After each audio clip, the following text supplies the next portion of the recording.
বগামাটি এক বিশেষ পৰ্যটন ক্ষেত্ৰ, য'ত দুঃসাহসিক ক্ৰীড়াৰে গঢ়ি উঠিছে পৰ্যটন। অসম তথা ভাৰতৰ বিভিন্ন ৰাজ্যৰ পৰা ভিৰ কৰেহি পৰ্যটকে আৰু আমেজ লয় বিভিন্ন দুঃসাহসিক ক্ৰীড়াৰ।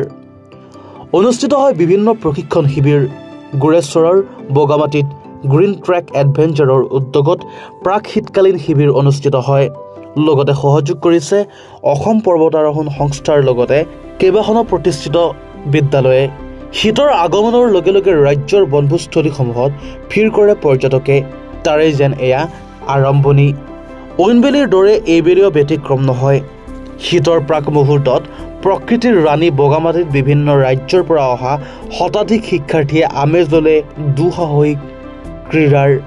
গ্ৰীণ ট্ৰেক এণ্ড এডভেঞ্চাৰৰ সহযোগত অনুষ্ঠিত হোৱা শিবিৰত প্ৰায় শতাধিক ছাত্ৰ ছাত্ৰীয়ে অংশগ্ৰহণ কৰিছে। বগামাটিৰ বৰনদীত river rafting, zip line, trekking আদি দুঃসাহসিক ক্ৰীড়াৰ আমেজ লৈ আনন্দত আত্মহাৰা হয় বিভিন্ন ৰাজ্যৰ পৰা অহা ছাত্ৰ ছাত্ৰীয়ে। हेलो, मैं शिलोंग से हूँ एंड मैं NPS इंटरनेशनल से आई हूँ। मुझे ये जगह बहुत अच्छी लगी, बगामाटी ग्रीन ट्रेक एडवेंचर्स। और ये जगह बहुत अच्छी है, बहुत साफ़ है, यहाँ का खाना भी बहुत अच्छा है और सब कुछ बहुत अच्छा है और बहुत सेफ भी है। और क्या क्या एक्टिविटी किया है, यहाँ क्या क्या उपलब्ध है? हमने आज राफ्टिंग किया, जिप लाइनिंग किया और ट्रैकिंग किया, तो उसमें बहुत मज़ा आया। We really like this. We're from Mizoram. I'm from Shillong. Oh yeah, and I'm from NPS. And we really like the activities they provide us here. It's really safe and it's really fun. It's not too scary and it's just the right amount of fun. And the food is good and everything is so clean and related. You know this place name?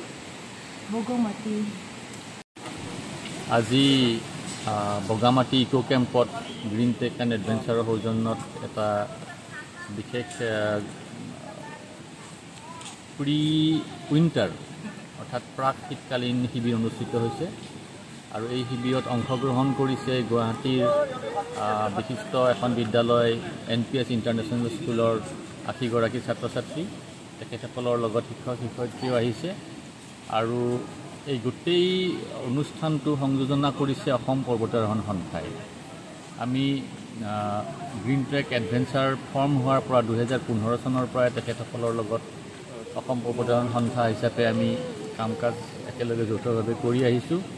আৰু এই শিবিৰটো স্থাপনৰ সময়তো বিভিন্ন ধৰণে দিহা পৰামৰ্শ আগবঢ়াই এইটো সফল কৰা হৈছে। 2020 চনত যেতিয়া এইটো শিবিৰ স্থায়ীভাৱে স্থাপন কৰা হৈছিলে।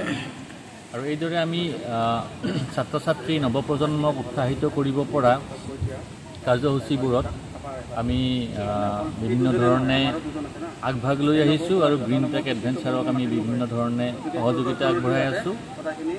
আজি কেইবাবছৰ ধৰি আমি গুৱাহাটীৰ বিশেষকৈ বিদ্যালয়ৰ ছাত্ৰ ছাত্ৰীক এই শিবিৰলৈ আনি দুঃসাহসিক ক্ৰীড়া তথা দুঃসাহসিক পৰ্যটনৰ যিটো আমেজ আৰু যিটো উদগনি সেইটো আমি দি আহিছোঁ। আৰু আশা কৰোঁ অনাগত দিনবোৰত গ্ৰীণ ট্ৰেক এডভেঞ্চাৰ, অসম পৰ্বতাৰোহণ সন্থা আৰু বিভিন্ন বিদ্যালয়ৰ কৰ্তৃপক্ষই এই ধৰণে ছাত্ৰ ছাত্ৰীসকলৰ যিটো শাৰীৰিক আৰু মানসিক বিকাশৰ বাবে এনেধৰণৰ শিবিৰ অনুষ্ঠিত কৰিব বুলি মই আশা কৰোঁ। নমস্কাৰ, মই উৎপল দাস আৰু আপোনালোকে চাই আছে এনি ভাৰত। আৰু আপোনালোকক জনাবলৈ পাই মই বহুত সুখী হৈছোঁ যে আমাৰ সকলোৰে মৰমৰ শ্ৰদ্ধা জুবিন গাৰ্গৰ গীতসমূহৰ ভিত্তিত এটা খুব সুন্দৰ ৰিয়েলিটি শ্ব' এনি ভাৰতে আয়োজন কৰিছে, জুবিনৰ গানে কি আনে। এই প্ৰথম ছিজনটোত অডিশ্যনছ আৰম্ভ হ'ব আগষ্টৰ পৰা অসমৰ বিভিন্ন জিলাত। গতিকে মই সমূহ কলাকুশলী বিশেষকৈ যিসকল প্ৰতিভাশীল গায়ক গায়িকা আছে আমাৰ সমাজত, তেওঁলোকলৈ মই এটা আহ্বান জনাইছোঁ, তেওঁলোকে প্ৰস্তুত হওক এই ৰিয়েলিটি শ্ব'ৰ বাবে। আৰু তাৰিখটো হৈছে 15 আগষ্ট 2024 চন। এনি ভাৰতৰ অডিশ্যন জুবিনৰ গানে কি আনে।